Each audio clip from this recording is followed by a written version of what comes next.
Hi there, my name is Dr. Kelly Clarke, and today I wanted to talk about counseling and when and why somebody should refer or consider pursuing counseling.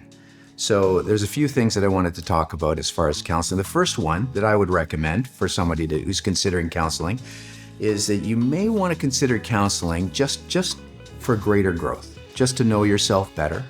Socrates said that the unexamined life is not worth living. So the more we know about ourselves, why we do what we do, the better we have as far as mental health, self-awareness, and I think a better insight into how we do relationships with others.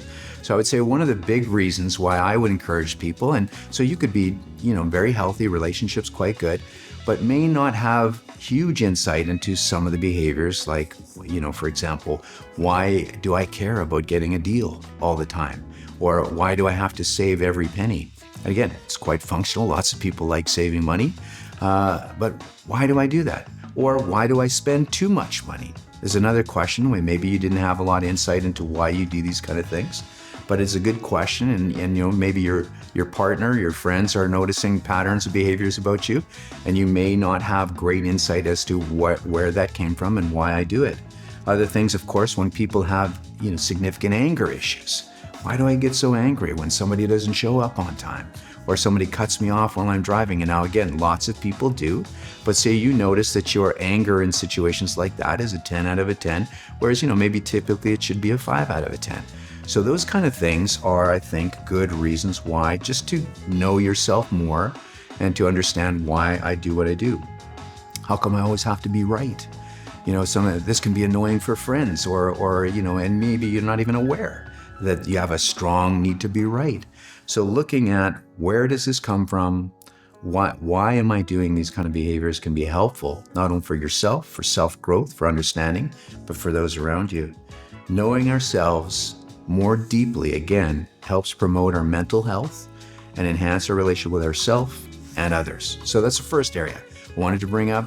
Knowing ourselves increases our mental health and our emotional health.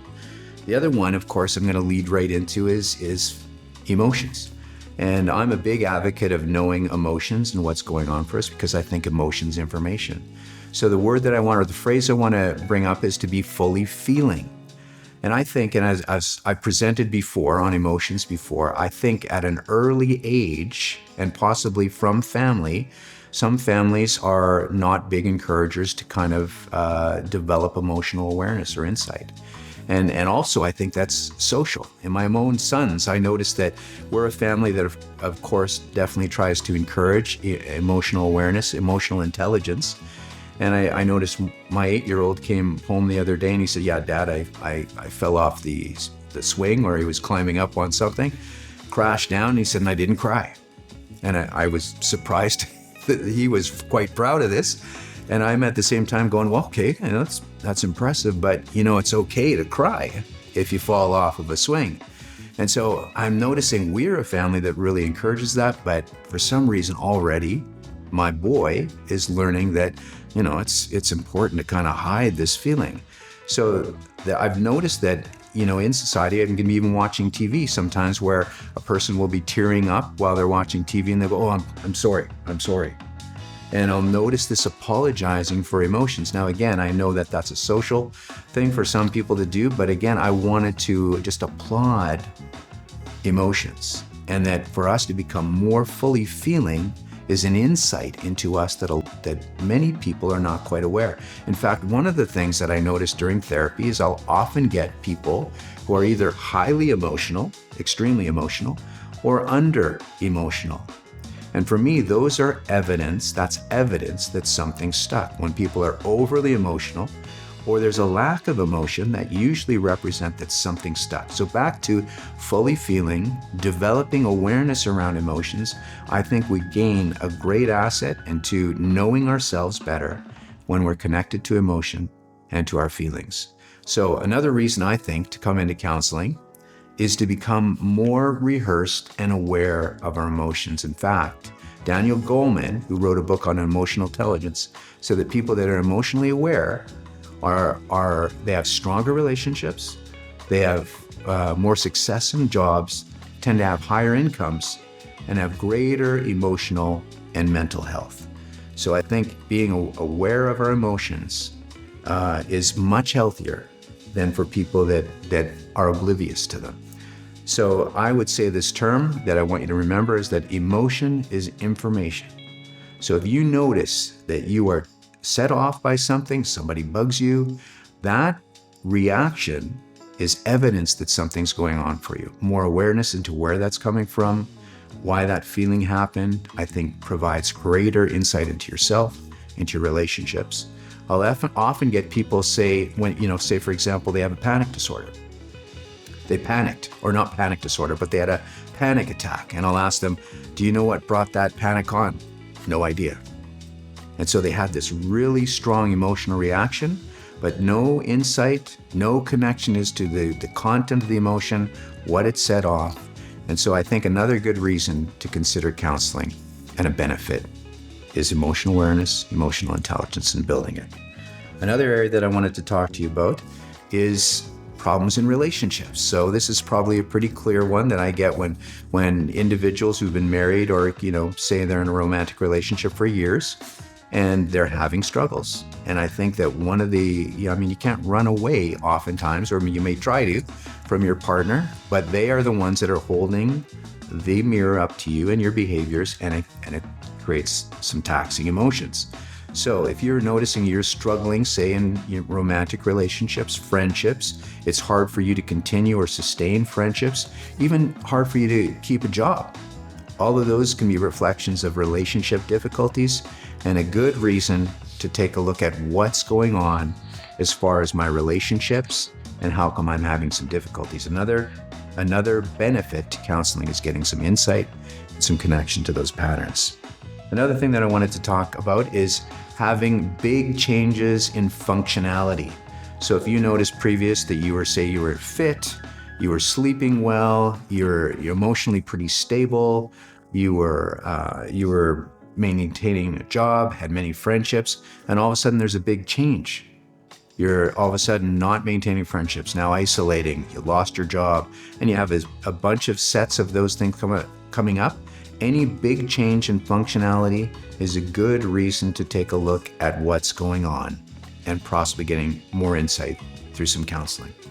Another area I was going to talk about are prolonged periods of uncomfortable moods.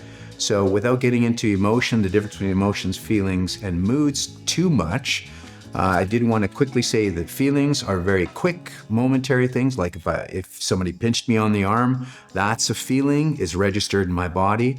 Emotion is more connected to more cognitive content. So if somebody pinched me on my arm, I felt it, so that's a feeling.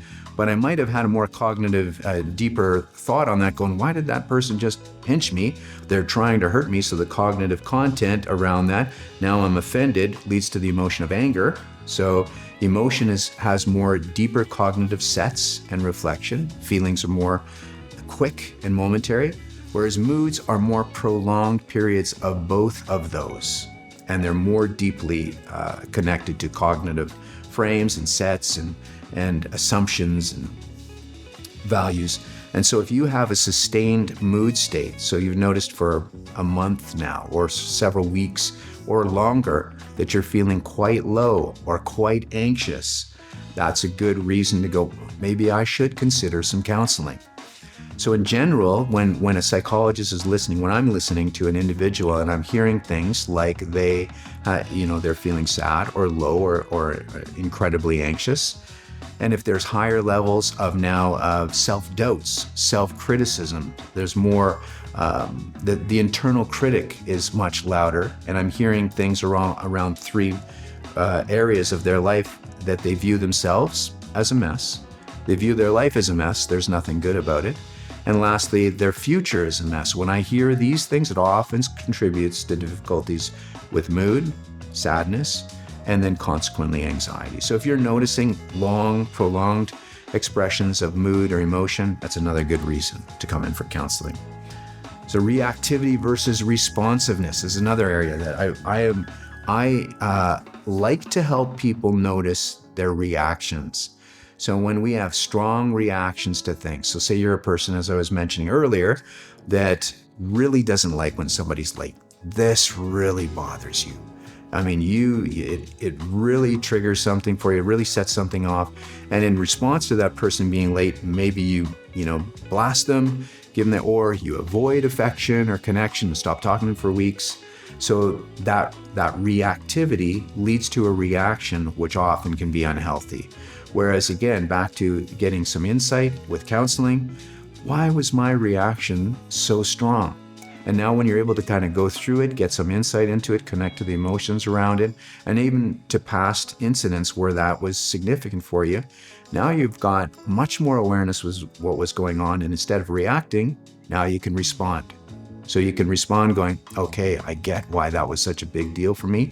Now I can present it differently. Now I can respond differently in a healthier way. So counseling can help understand your reactivity, help you to respond in a more healthy manner. Last thing that I wanted to mention, and these are just a few things, there's lots of benefits for counseling outside what I've talked about, but is for support. In general, I like to ask people, how many people or who gets you in your life?